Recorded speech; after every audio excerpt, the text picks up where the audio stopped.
Let's go to the US now, where Joe Biden, the president, is really digging in his heels, despite senior Democrats wanting the president to step aside ahead, of course, of the upcoming election. Now, some Democrats and much of the media have now turned their back on Joe Biden after that disastrous debate with Donald Trump last month, sparking questions, of course, around his mental fitness, something we've been speaking about here for years now. But despite the noise, he says he's going nowhere. Have a listen to his latest interview on MSNBC. I'm getting so frustrated by the elites. Now, I'm not talking about you guys, but about the elites in the party who they know so much more. But if any of these guys don't think I should run against me, go ahead, announce for president. Challenge me at the convention. Boy, he's getting very frustrated. You heard it there, a challenge from the president. Joining me now is Sky News contributor Kristen Tate. Kristen, thanks for joining me. Poor old Joe Biden, he's now selling himself to anyone, it seems to me, that will shake his hand in the street, isn't he? Hey, Steve, thanks for having me. Yes, Joe Biden is becoming increasingly desperate as Democrats are turning on him. The New York Times editorial board has called for him to step down. All the Democrats I know in my life, family, friends, they all want him gone. And this is making the president increasingly desperate.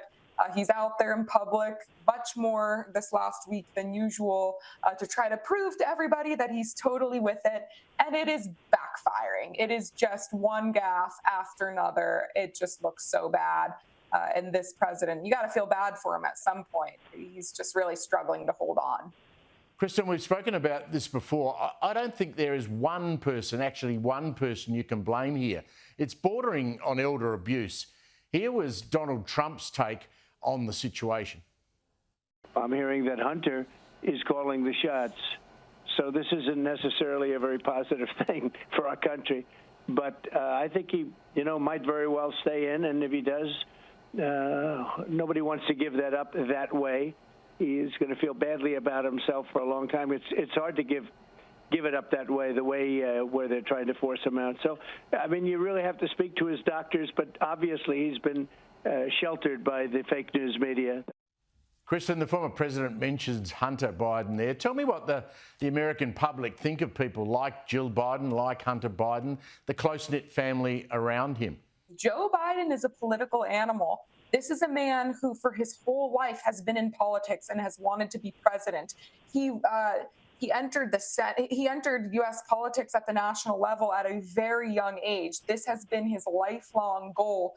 He is so desperate for power that, personally, I think he's the one who doesn't want to step aside. But his whole family, of course, is all entrenched. Jill Biden, Hunter, the whole gang, his brother, they all get rich off the Biden family name. And the second Joe Biden steps aside or is pushed aside, the whole gravy train comes to a halt, and all the money for the finger paintings that Hunter Biden does and the business deals that his brother does, and it all ends. So, of course, they all want him to stay in power, but we don't really know who is the one refusing to step aside, whether it's Joe or people around him, or maybe a shadowy cabal of people in power who are the ones really making decisions behind the curtain, who want him there as the figurehead so they can continue running the show. We just don't know. And that's part of what's making voters so terrified right now. Kristen, it's always Democratic governors. They all turned up at the White House the other day, a whole bunch of them. One of the theories going around is that those very governors are saying, no, Joe's all good, he's going to keep going, we don't want him to step aside. But the theory behind the scenes, and I don't know if it's a conspiracy theory, is that some of those governors may have their own presidential ambitions 4 years down the track.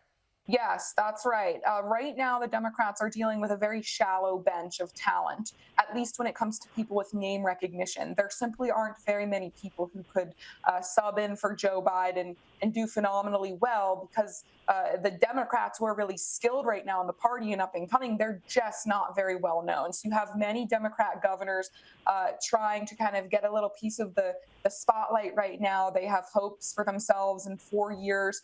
As for the next election, Steve, I'm just not sure who they would replace Biden with if he were to step aside. Would it be Kamala Harris? I mean, she's such a dud. She couldn't even make it to her own state of California in the Democrat primary last election cycle. black voters, women voters, they just don't like her. She polls horribly. Would it be Gavin Newsom? He has a track record of disaster in California. Gretchen Whitmer in Michigan, she's another one they say might replace Joe Biden. She's been a disaster. So I guess that leaves Michelle Obama. I do think she would probably do quite well, but I'm not sure she would want to do it. What about this report in the New York Post that a Parkinson's disease expert, a doctor, has visited the White House 8 times? Now, the poor old press secretary was wheeled out again today. Have a listen to how she dealt with that. It doesn't matter how hard you push me. It doesn't matter how angry you get with me.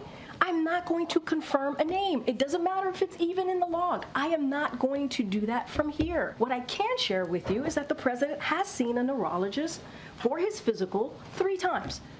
3 times. Kristen, she was pretty angry there. She says there's nothing to see here. What's your view on that? I mean, they're all just liars at this point. Everybody can see with their own eyes what's going on. And the press secretary is basically telling the American public, don't believe your lying eyes, believe me. But everyone knows what's going on. And I found it funny, Steve, that she cited privacy concerns, right? As if these people in the Biden administration care so much about privacy. We had to show COVID vaccine records to get into gyms to work out a couple of years ago. But oh, now they care about the privacy. But of course, she would have said to the public, it has been confirmed that the president doesn't have Parkinson's, according to experts, if he didn't have it. So I suspect he has it or some other medical condition. It's quite obvious to anybody with a functioning brain who watches him. And at this point, the only people left supporting Joe Biden are the ones who would vote for any Democrat up there. They're just simply voting against Donald Trump. And that's why I have to think they will replace Biden, because it's only upside for the Democrats. People who still support Biden will support any Democrat they put in there. So they only increase their voting pool by switching him out, because then they could get into some of those independent voters who are really terrified by this president's mental and physical deterioration. Donald Trump, let's go back to him. He seems to be showing a bit of discipline lately, but will that discipline, do you think, Kristen, last right through the campaign? That is...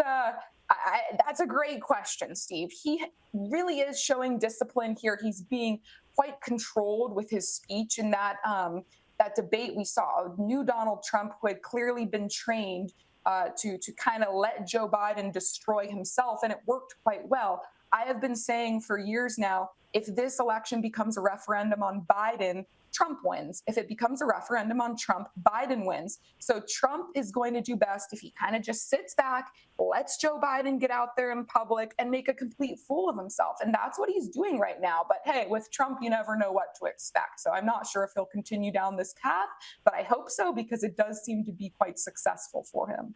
Kristen Tate, always great to catch up with you. Thanks very much.